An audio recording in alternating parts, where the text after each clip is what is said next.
De soirée un peu trop arrosée, Valérie me posait la question tout à l'heure. Eh bien, ça ne t'arrive jamais, bien sûr. Jamais.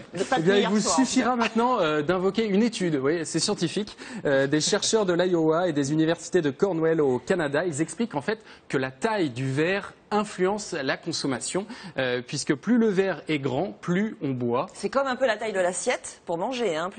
Quand on fait un petit régime, on conseille quand même de réduire d'abord la taille du Alors là, blanc. il faut faire. Si vous voulez moins boire, prenez un verre dans la longueur plutôt, parce que vous vous rendrez mieux compte de ce que vous buvez. Si vous avez un verre très évasé, ce qu'on prend généralement pour le vin, eh ben, vous risquez de boire un petit peu plus. Et il paraît qu'on remplit plus les verres quand on les tient dans la main que quand ils sont posés sur la table.